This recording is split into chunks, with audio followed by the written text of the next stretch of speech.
여러분 안녕하세요. 고프로스토리 고프로입니다. 비조정지역 일반 공급 주택 청약에 대한 추가적인 두 번째 영상을 준비해 보았습니다. 주택 청약 시 도움이 되었으면 하고요. 영상 시작하겠습니다.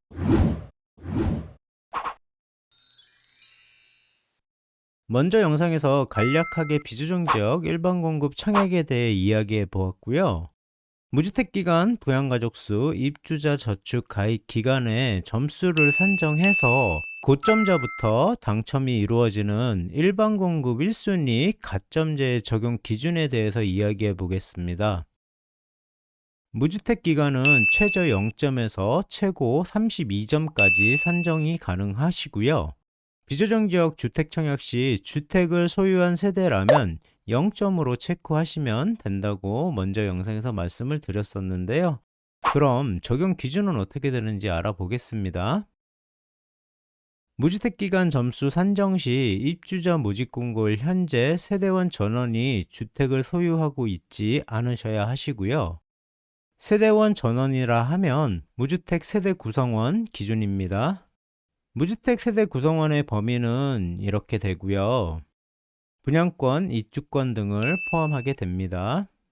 무주택 기간은 청약 신청자와 신청자의 배우자를 기준으로 하며 주택이 없는 상태에서 주택 청약 신청자분이 나이가 만 30세를 기준으로 해서 계속해서 무주택 기간을 보면 되고요.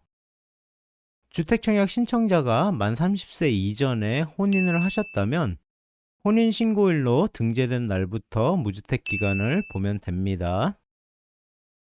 주택 청약 신청자 또는 배우자가 주택을 소유하였었다면 그 주택을 처분한 시점부터 무주택 기간으로 보면 되고요. 두 채 이상의 주택이 있었다면 그 주택을 모두 처분하여 최근에 무주택자가 된 시점부터 무주택 기간을 산정하시면 되십니다. 무주택으로 인정해주는 경우 중 소형저가 주택이 있는데요. 소형저가 주택은 민간분양 일반공급 1순위에만 적용되는 무주택으로 인정해주는 항목으로 뒤에서 설명을 드리겠습니다. 부양가족 점수 산정은 최저 5점에서 최고 35점까지 산정 가능하시고요. 부양가족 산정 시는 입주자 모집공고일 현재 주택청약 신청자분의 주민등록표 등본에 등재되어 있는 세대원을 보게 됩니다. 그런데 주민등록표 등본상 세대주와의 관계는 본인이 자발적 등록이 가능하시고 지자체의 누락이 있을 수 있기 때문에 가족관계 증명서 상세본상의 관계로 따져보시는 게 정확하십니다. 청약 신청자와 배우자가 분리되어 있다면 분리된 배우자의 주민등록표 등본에 등재되어 있는 세대원들도 모두 보게 됩니다.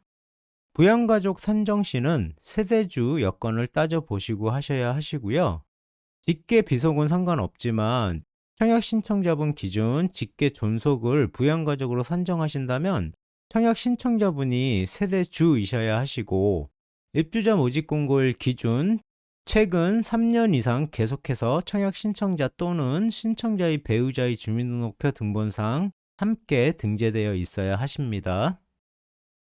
최근 3년 중간에 잠깐이라도 직계 존속이 주소가 빠졌다 들어오시면 안 되시는 겁니다. 계속해서 주민등록표 등본에 함께 등재되어 있어야 하십니다.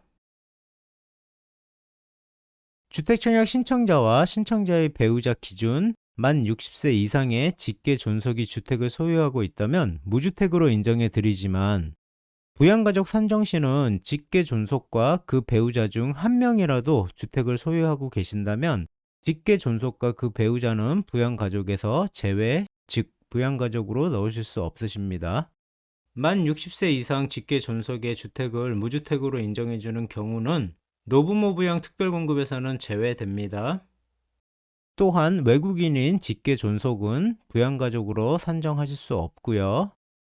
직계 존속은 부양가족 산정 시 최근 3년 이내 주민등록을 하는 노인 요양시설을 다녀오셨거나 해외 체류 기간이 90일을 초과하시는 경우는 부양가족으로 산정하실 수 없으신데요.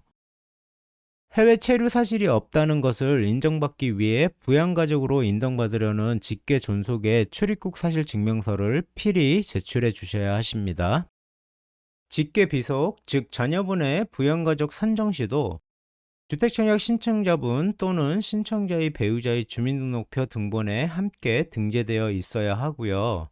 전혼 자녀, 즉 재혼으로 먼저 배우자와의 자녀와 부모가 모두 사망한 손자녀의 경우는 꼭 청약 신청자의 주민등록표 등본에 등재되어 있어야 부양가족으로 인정이 되는 거고요. 혼인을 하지 않은 직계 비속만 부양가족으로 산정하실 수 있으십니다. 주택청약 신청자분 기준 만 30세 이상의 직계 비속을 부양가족으로 인정받으시려면 최근 1년 이상 주택청약 신청자분 또는 신청자분의 배우자의 주민등록표 등본상 함께 등재되어 있어야 하시는데요. 최근 1년 이내 해외 체류 기간이 90일을 초과할 경우 부양가족에 넣으실 수 없으시고요. 만 30세 미만 직계 비속은 입주 전 모집 공고일 현재 90일을 초과하여 해외에 체류 중인 경우는 부양가족으로 산정하실 수 없으십니다. 그래서 부양가족으로 인정받을 직계 비속의 출입국 사실 증명서를 모두 필히 제출해 주셔야 하십니다. 주민등록표 등본상 함께 등재되어 있는 이혼한 자녀는 미혼 자녀로 보지 않기 때문에 부양가족에 넣으실 수 없는 거고요. 외국인 직계 비속도 부양가족으로 넣으실 수 없으십니다. 만 18세 이상 자녀분을 부양가족으로 산정하셨다면 혼인관계 증명서 상세본을 모두 제출해 주셔야 하십니다. 혼인을 하지 않았다면 혼인한 사실이 없다라고 혼인관계 증명서가 발행이 됩니다. 실무 업무 시 자녀분의 혼인관계 증명서를 요청하면 결혼하지 않은 아이의 혼인관계 증명서를 왜 제출하라고 하느냐 하시는 분들이 종종 계신데요. 우리나라는 만 18세 이상이면 부모님의 동의 없이 혼인이 가능하시고요. 실제로 부모님이 주택청약을 하셨는데 자녀분이 부모님 몰래 혼인신고를 한 사례가 있고요. 혼인한 직계 비속은 부양가족으로 넣으실 수 없는데 부모님은 자녀분의 혼인 사실을 모르고 부양가족으로 산정했다가 자녀분의 혼인관계 증명서를 제출하셔 산정 점수가 하향되면서 부적격 당한 사례들이 있었습니다.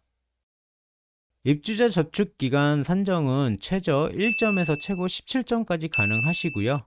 입주자 저축 가입 기간은 청약 신청자분 기준으로 청약홈 청약 신청 시 최초 가입일을 기준으로 자동 산정해 줍니다. 추첨제는 가점제 낙첨자분들은 자동 추첨제로 전환이 되시고 추첨제로 청약 신청하신 분들과 함께 무작위로 추첨하여 당첨자를 선정하게 됩니다. 지금까지 비조정지역 주택청약 두 번째 영상으로 비조정지역의 85제곱미터 이하 가점제의 무주택 기간, 부양가족 산정, 입주자 저축 가입 기간 등에 대해 이야기해 보았고요. 점수 산정을 하시며 수많은 오류들이 발생되어 점수가 하향되셔서 부적격 당하시는 사례들이 많으신데요. 영상 보시고 실수 없는 청약 하셨으면 합니다. 고프로였습니다. 감사합니다.